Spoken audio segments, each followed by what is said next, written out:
Sawir. Masya Allah.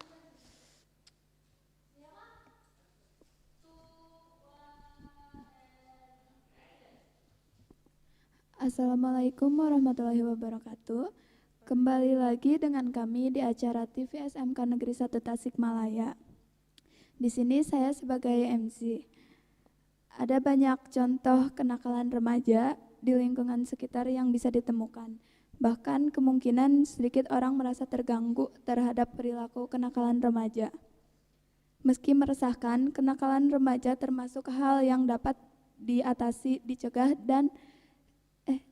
secara bersama-sama. Nah, kali ini kita akan membahas tentang faktor-faktor kenakalan remaja, langkah-langkah untuk mencegah kenakalan remaja. Maka dari itu, pantengin terus channel TV SMK Negeri 1 ini. Oke, sebelum kita mulai, boleh nih kita kenalan dulu dengan bintang tamu kita kali ini. Perkenalkan, nama Ibu Megawati, bisa dipanggil Ibu Mega aja.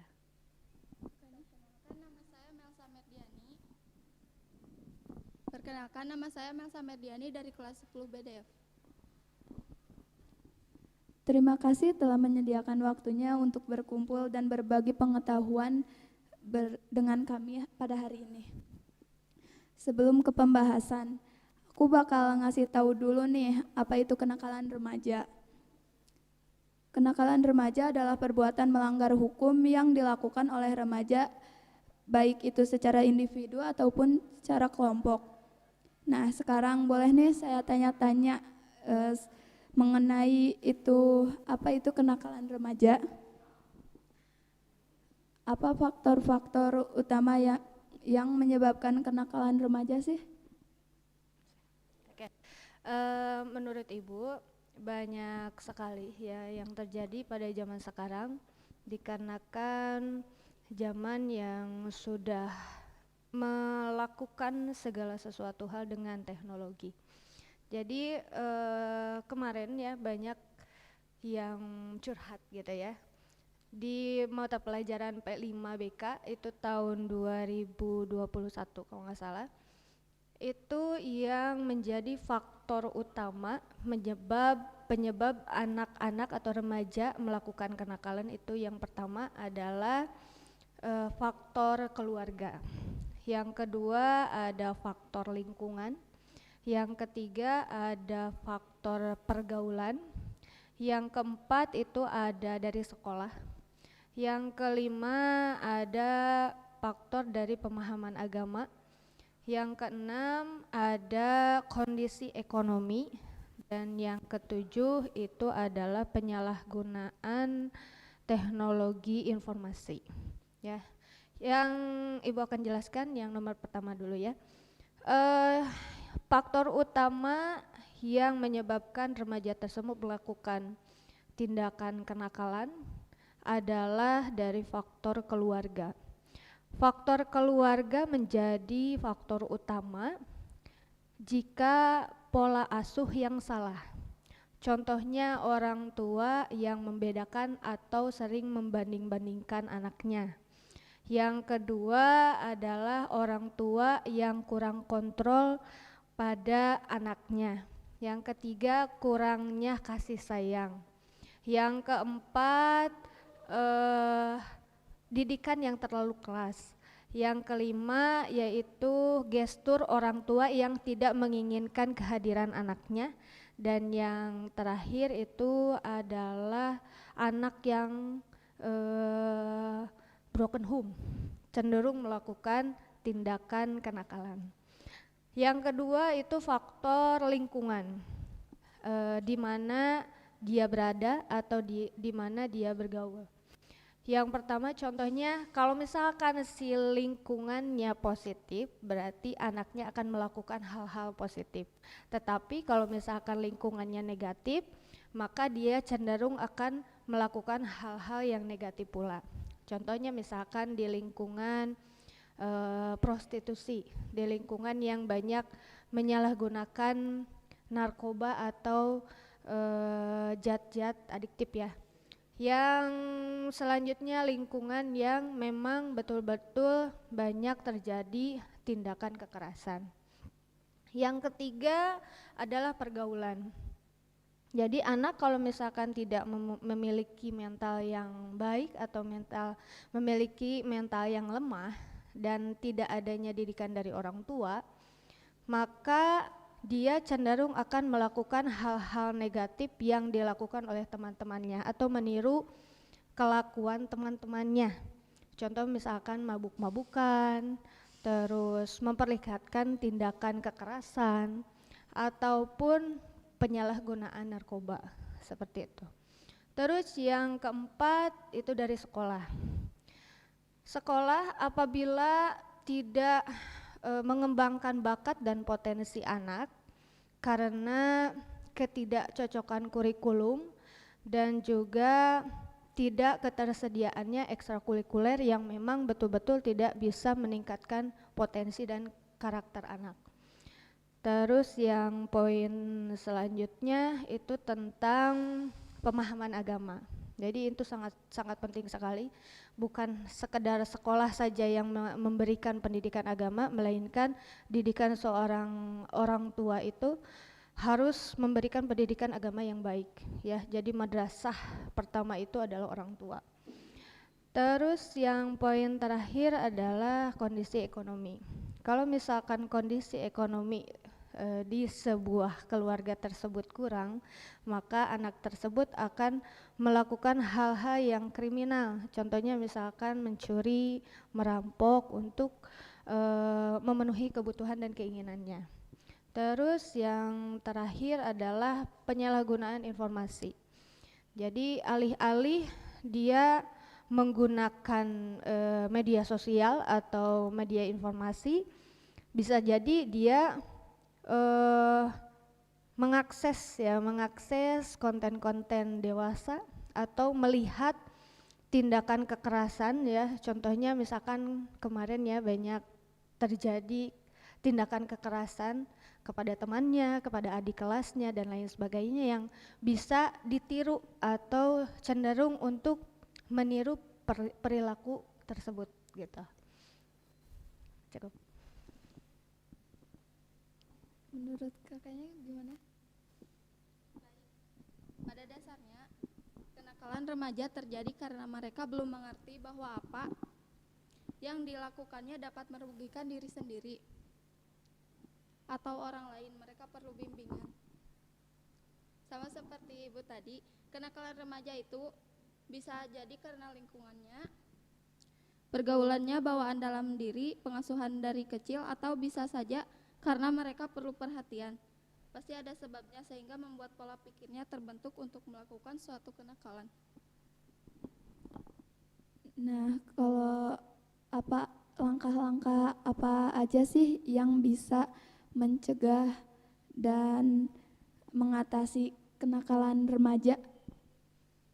Kalau langkah-langkahnya, Ibu menerapkannya di sekolah saja ya, bukan lingkungan atau rumah ya. Kalau misalkan langkah-langkah untuk pencegahan di sekolah, yang pertama itu menerapkan nilai-nilai dasar. Yang kedua adalah meningkatkan bakat dan potensi siswa sesuai dengan kemampuannya. Yang ketiga adalah melibatkan siswa secara aktif dalam pembelajaran. Yang keempat jadi menerapkan kedisiplinan tetapi tidak dengan kekerasan, seperti itu. Baik, menurut saya langkah yang bisa dilakukan untuk mengatasi masalah kenakalan remaja yaitu tanamkan nilai-nilai baik secara dini, beritahu konsekuensinya, jaga komunikasi tetap terbuka, dorong anak untuk mengikuti kegiatan positif, dan bersikap tegas. Nah, bagaimana sih peran keluarga untuk mengatasi kenakalan anak remaja? Kan keluarga itu sangat penting sekali ya untuk membentuk karakter si anak gitu ya, karakter remaja tersebut. Yang pertama itu orang tua harus menjadi teladan, teladan dalam perilaku dan teladan pada ucapan. Dan juga orang tua harus mengarahkan di mana dan siapa dia harus bergaul. Orang tua pun harus menciptakan keluarga yang harmonis, keluarga yang komunikatif, dan juga keluarga yang nyaman bagi dirinya. Orang tua harus menjadi teladan sikap dan ucapan pada anaknya. Motivasi anak, orang tua memberi arahan dengan siapa dan di komunitas mana remaja harus bergaul. Apakah pendidikan berperan penting untuk mencegah kenakalan remaja?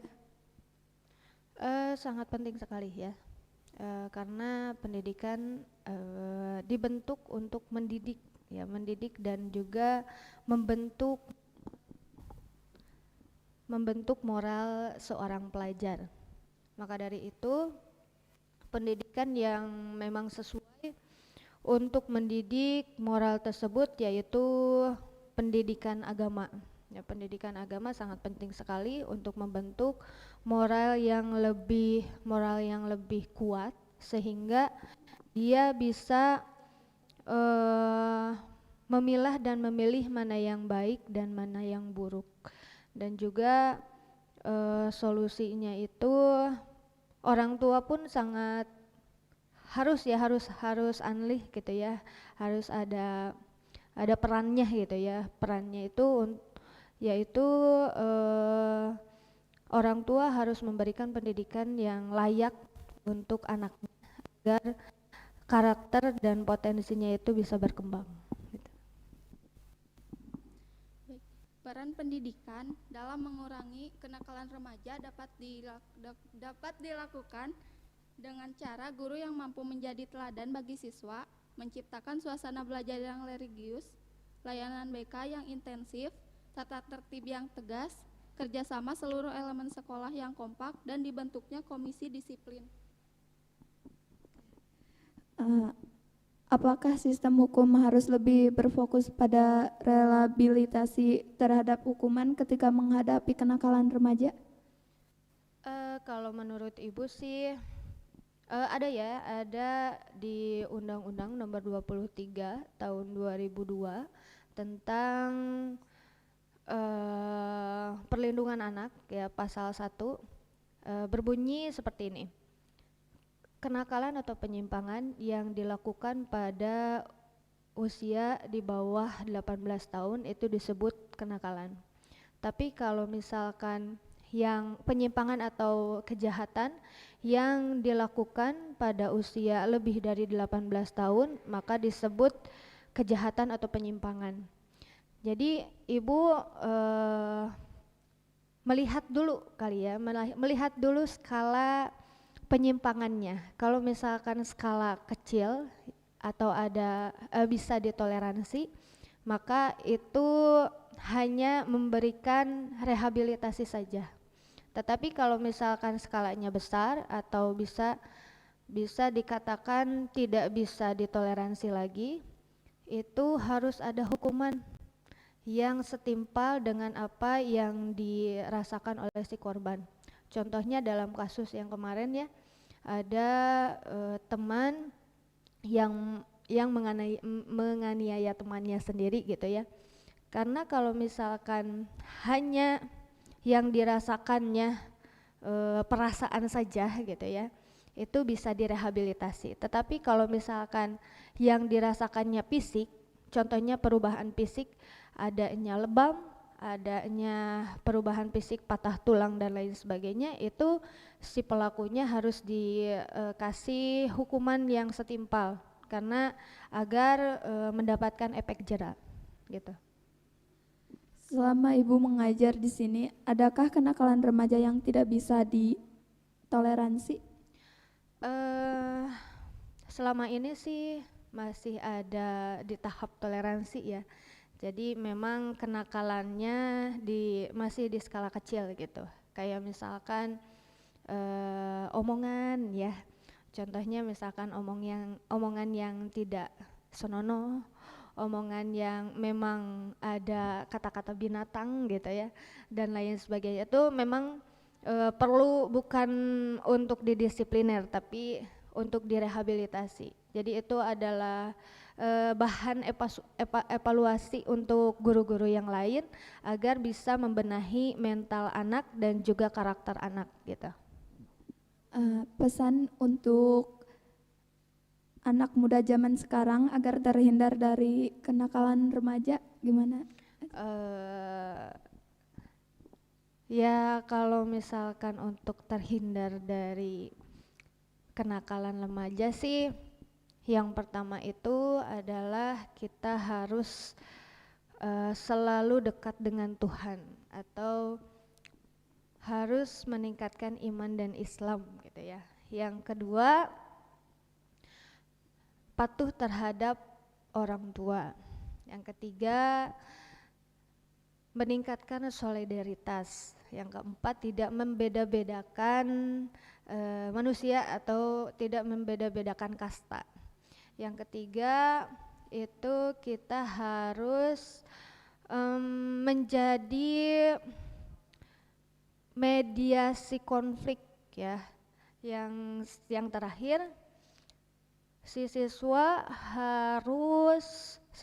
itu harus bisa mencegah tindakan kekerasan baik itu skala kecil maupun skala besar gitu.